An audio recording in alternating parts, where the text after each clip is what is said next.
Hi, and welcome to the 6th episode of the 4th season of Toward a More Just Future, a podcast from Rutgers School of Social Work.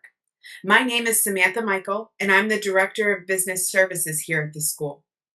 This season, I'm speaking with directors and members of institutes and centers at the school about their work, their connections to the field of social work, engagement with communities throughout all of New Jersey and beyond, and how their areas of focus prove critical to the future. Today, we'll be speaking with Dr. Lia Nower, who directs the Center for Gambling Studies.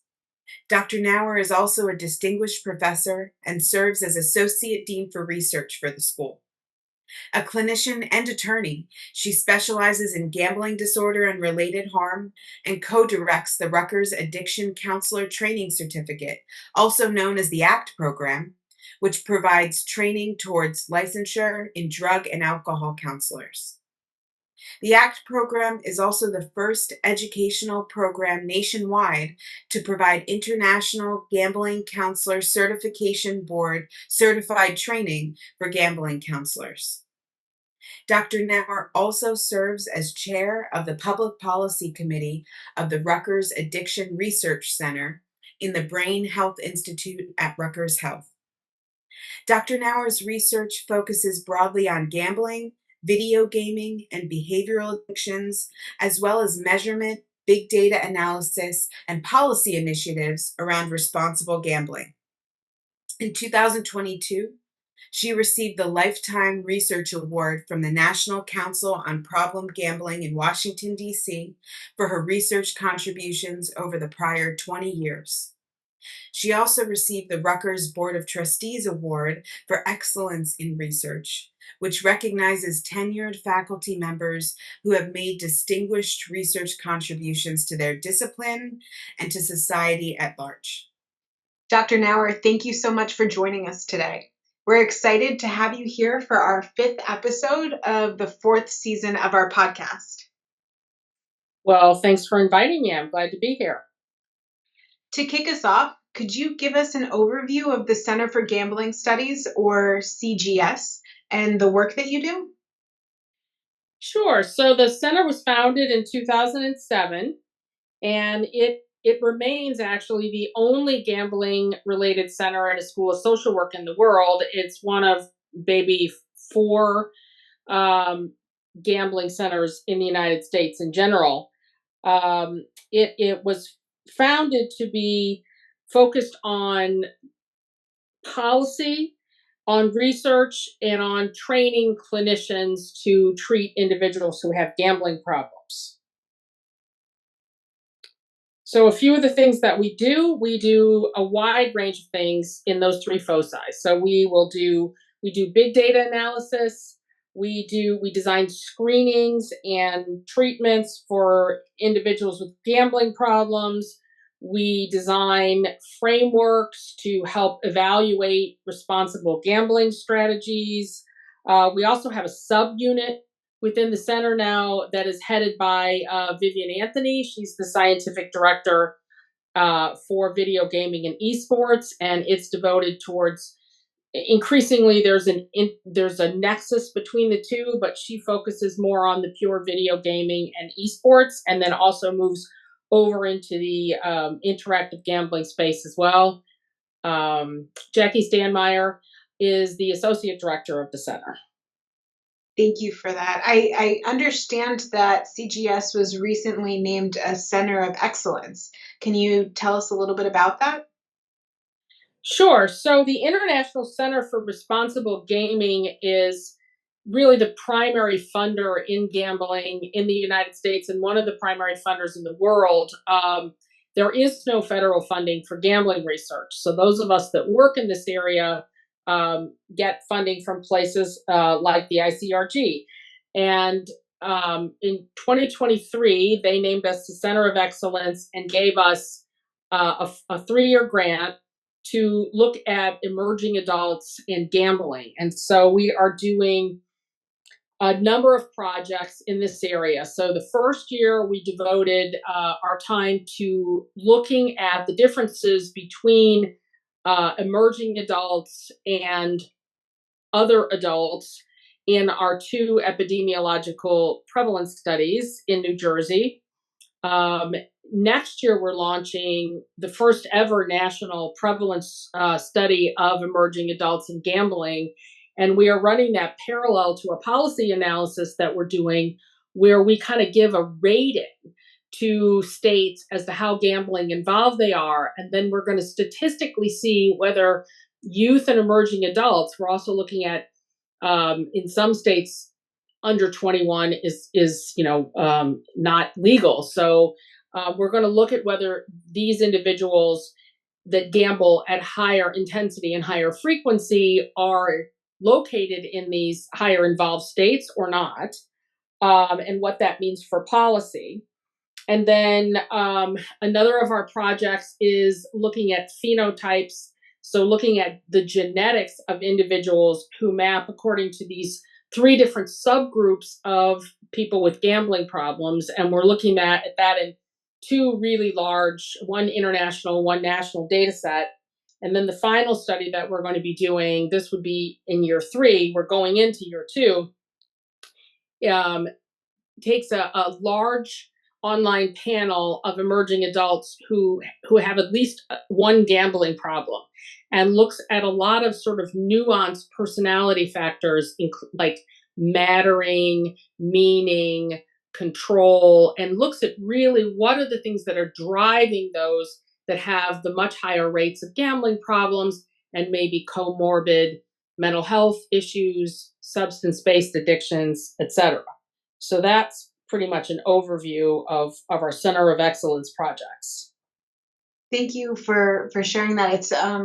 It's so timely in a lot of ways from everything that we're seeing in the news, Leah, around the kind of drastic expansion of online gambling too, right? So your work is so critical in that way.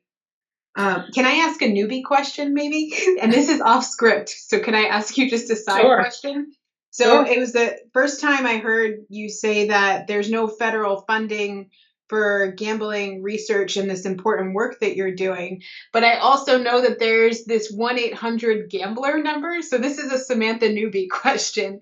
So that means that even though the federal government and a lot of our local governments are behind a lot of those support functions, the government and the feds aren't behind that 1-800-GAMBLER number then, right? So like if someone needs support, that number is supported by nonprofits then?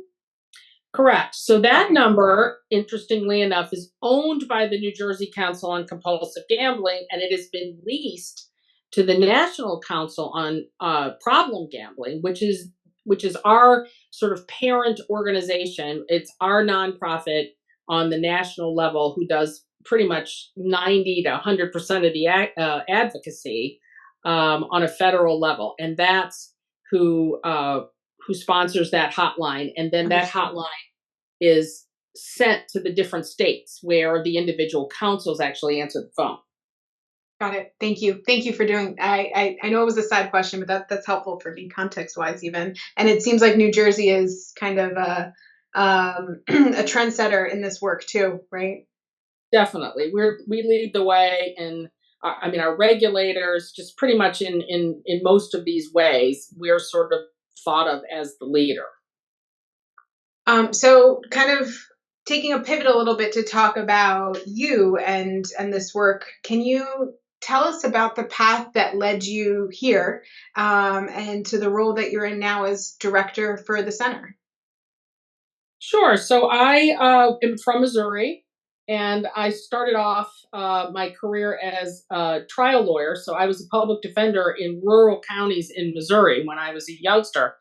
And in one particular county where it was pretty much all white males, and if you worked there and you were a female, you were harassed to death. There was a older woman who was a court clerk, and she kind of protected me, and she was just a really nice person. And then one day she was gone, and I was like, well, where is Carol? And she had embezzled a whole bunch of money to gamble. And in those days, that was just absolutely unheard of. And that was the first sort of introduction I had to this. And then a few years later, I became a prosecuting attorney, and I would see people come through our office, and they went to prison and they may have never have had a parking ticket, but the addiction drove them to embezzle so much money they couldn't pay it back, so they didn't have the option of probation or anything like that. So when I transitioned to being a treatment provider and went into an addiction practice, I kind of volunteered to do the gambling counseling and found it to be so interesting. And when I then transitioned again to research, like I already had made up my mind that this was going to be my field of expertise. So that all of that background had you starting in Missouri that wound up leading you to New Jersey and becoming director of the center. Then it sounds like. Yeah, so I was just in I was applying at different universities, and Dick Edwards, who is our current interim dean, but was the dean, the actual dean when I first came here. He just said, if you come here, I'll give you your own center. So I said, great. So that's how it started. So Leah, you're the inaugural director then of the Center for Gambling Studies. Correct. Okay. Very exciting, and thank you for giving us the time to talk about it today. I know you mentioned it a little bit when you were talking about the Center of Excellence work that you guys are doing, but can you maybe talk to us a little bit more about some of the projects that you're working on, or maybe some of your team members are working on? Sure. We also have a real focus on athletes and athletics. And, a lot has been in the news lately. John Tate Porter of the Raptors, getting banned, and Otani's in baseball, his managers stealing all this money to gamble. And now the latest news story is threats that baseball players are reporting they're getting threats that if they don't play better, someone's going to come for their family because there are bets on the game. So these things prompted us to apply to the New Brunswick Chancellor for money to develop, and this is a collaboration with Peter Economou in psychology.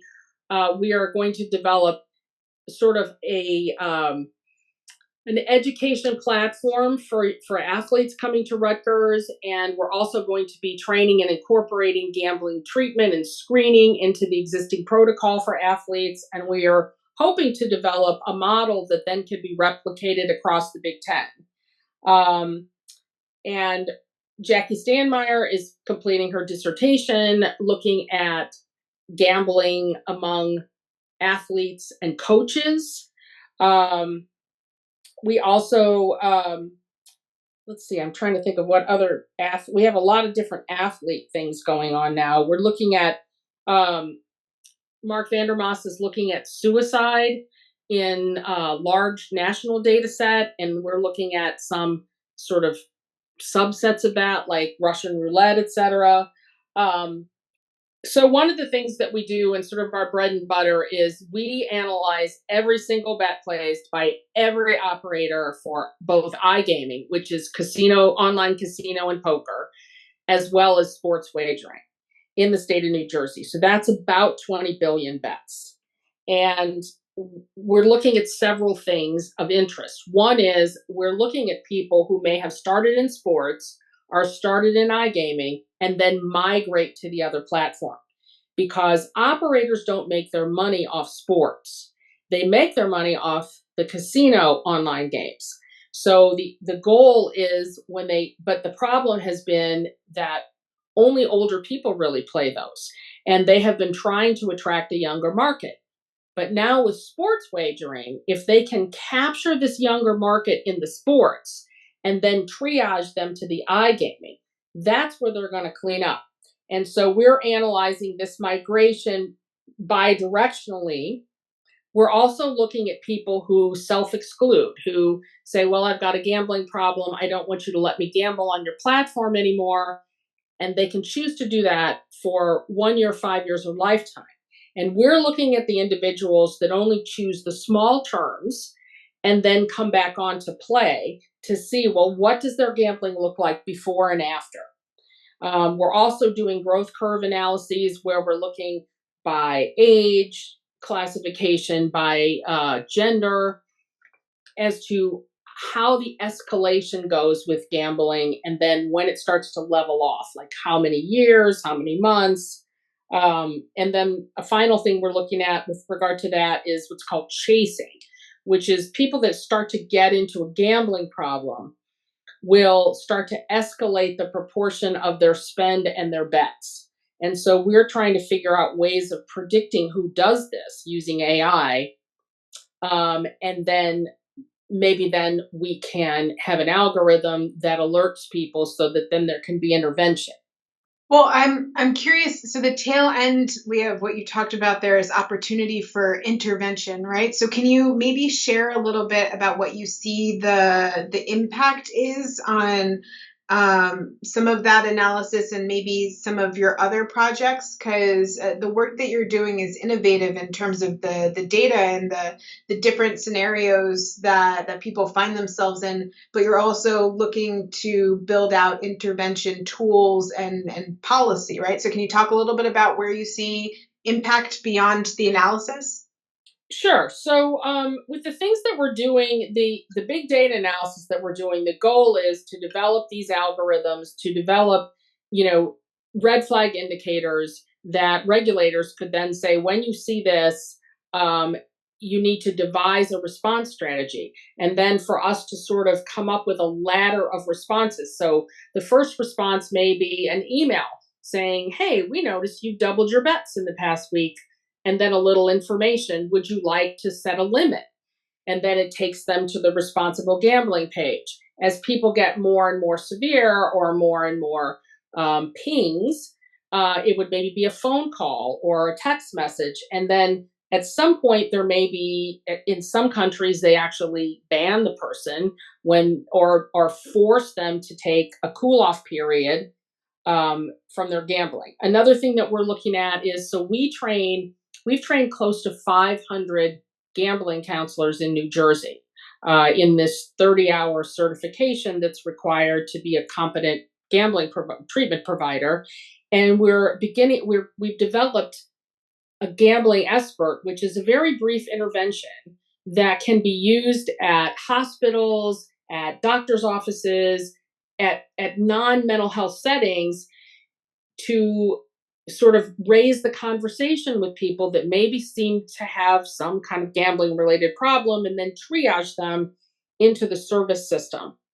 Another really exciting thing that we're doing is we're using GIS mapping, which is a statistical mapping that pulls in all of these socioeconomic, and demographic data into a map on which we superimpose all the betting data and the counselor locations.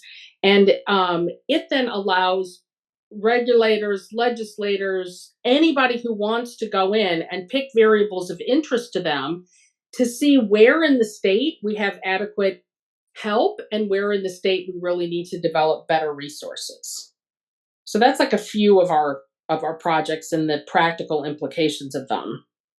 Thank you for that. And it sounds like really innovative work for a population that needs those connections to the resources. So I appreciate the examples, Leah. Thank you. And some of what you've talked about in your projects has kind of alluded to having collaborators not only in the state at other nonprofits, but across the nation. So, can you tell us a little bit about the center's network of collaborators?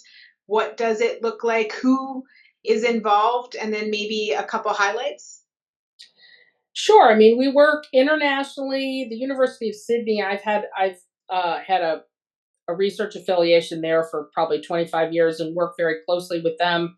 They're a really good research and clinical center. We work with the University of Gibraltar, where I've done policy work around what's called affordability. So we're trying to build a tool where individuals can assess how much they can actually afford to spend gambling. Um, we on a national level, I've been on the board for the National Council on Problem Gambling, on the research committee, as do several people in our center, and they do the primary activism in the country. So we work with them. I've worked with responsible gaming groups at the American Gaming Association, and in the state, we work with the Division of Gaming Enforcement. They are the regulators for the state of New Jersey through the Office of the Attorney General. And some of our clinical projects, we work with like our training of counselors with the Department of Mental Health and Addiction Services. So those are just a few of our partners. But then we work just one on one with individuals who just email us, students who are doing a paper, people who have gambling problems who need to be, access services in their state. They may not be in New Jersey. We get emails from all over the country. Acting as a resource for nationwide, which is impressive, and really it shows your wide network too. Um, can we switch gears a little bit and talk? I'm looking to talk about funding, Leah. So the fun stuff. When it comes to funding, can you talk a little bit about what goes into making sure a center like this works? And then maybe a little bit about how you manage wanting to produce effective outcomes and impact and support future social work leaders while also balancing the need to keep the organization running. Sure. So, as I said before, there's no federal funding for gambling research, which is a huge problem that we face. And so we have to get very creative. I mean, we've had grants from other countries, we've had grants, you know, a lot of state grants, we've had grants from private companies. We just really have to craft really interesting and innovative cutting edge projects and then try to sell them to people most of the time who haven't funded gambling projects before. And so I'm a team scientist. And so we work as a team. So by that, I may have an idea or I may start on a grant and I will then pull in people from the team who have expertise in different areas. So, for example, on our Center of Excellence grant, I'm the PI on that. But Jackie Stanmeyer and Vivian Anthony and Mark Vandermas are all co-investigators because they have different areas of expertise under this umbrella. And that is how we have managed to get and sustain the funding. Um, we try to train other people. Our field is not recognized at all in social work. We have had a hard time even getting papers accepted at social work conferences. The door has virtually been closed. It's an area that has not been of interest with the national organizations. So we have just had to superimpose the social work pieces on our work. Thinking about all of those pieces as a director, you're responsible for all the work that goes into making the center run and kind of leading and building those collaborative efforts. Can you talk a little bit about some of the major areas of responsibility that you have? I mean, so when I started the center, it was just me and God love him, Kyle Kaler, who was a doctoral student. He wasn't even in gambling. He was a disabilities researcher. But he was just he could do everything and we sort of built this from the ground up. Now I sort of serve as like the rainmaker and the idea man. So I'm kind of like the primary grant getter.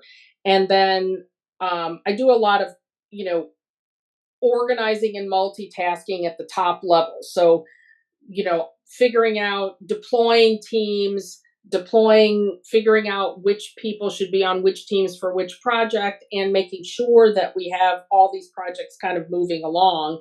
I also do the budgeting and expense piece and sort of oversee the ethics compliance. And then Jackie Stanmeyer, who's the assistant director, she does the day-to-day supervision of the work and of the individuals working on various projects, and then works with me sort of to flesh out the big picture, etc.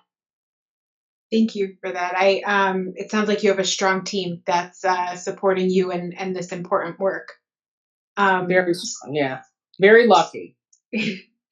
You mentioned in the previous question that I asked, you talked a little bit about how social work as a field doesn't necessarily see gambling as a critical area of importance, which kind of leads into the next couple questions I have. So, in conversations about social work, right, we have a strong commitment to connecting research and practice.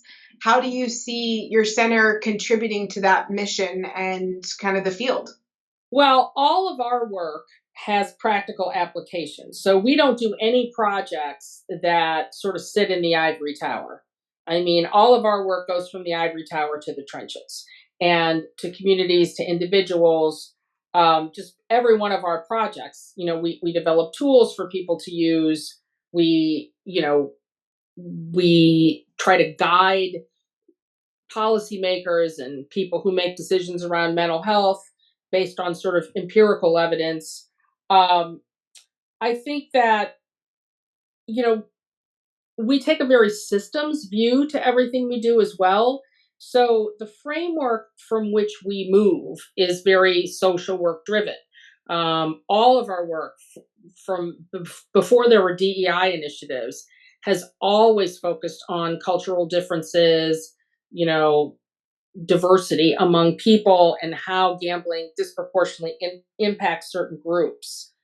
I think we would love to see more of an interest in social work and for this to become more of a mainstream interest in our field. So some of those reasons I think are kind of your answer to my next question, but I mean, supporting the future of social work leadership is a constant and a critical need. This area is timely, right? We see it in the news frequently. Why would you say for the social work field and for everyone that gambling and kind of these resources and an overall understanding of its impact is a critical area of focus for those involved? The primary reason is because all of the people that we serve in social work are the ones that are disproportionately impacted by problem gambling harms. Um, Active duty military, military veterans, people of color, people who identify as Latinx, people who identify as LGBTQ plus,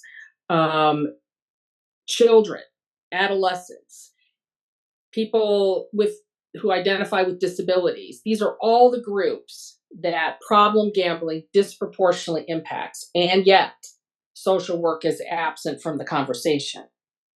Leah, do you see kind of the newsworthy aspect of a lot of this impacting its importance in the next few years, especially recognizing kind of how tech is growing and you see a new app maybe every other week? You know, I'm hoping that's the case. I mean, I think all of this press around all of these athletes, I think that that is helping because it's getting the media all riled up, and then hopefully some nonprofit groups are going to be interested, and I'm hoping some foundations will want to fund some of the work that we do. Um, but I'm just not sure about what it's going to take to get social work really excited about this issue. Okay, thank you. So, just switching a little bit to talk more geographically about New Jersey and Rutgers, can you talk about some of your aspirational goals for New Jersey in this work? Understanding that they sound like a leader in a lot of different areas, and then any similar goals you may have for Rutgers as an institution. Sure. So my sort of wish list would be headed by us being able to develop and implement a syndemic framework across every institution that could possibly identify an individual who is starting to have a gambling problem. Schools, consumer credit agencies, physicians' offices, hospitals, jails, courts, bankruptcy, just a whole range of places that if we just had a few people trained in the very basic identification and then really knowing where to send people, we could catch people at a very early stage and we could really help them and provide education and intervention. So that would be my goal for the state. For Rutgers, I would like to see us be able to do a campus climate survey for gambling the same way that Rev does the campus climate survey for family violence. I think it is really important, and I know that 60 Minutes and then CBS has done something recently about how rampant all of the sports wagering is in dorms, et cetera. And I think that we really start to need to address this in a positive way. Thank you for that. I don't have any other questions, but I just wanted to thank you for sharing your time and your journey with us today. And it was so amazing to hear about the impactful work that you and your team are doing. Thank you, Dr. Nower. Thank you.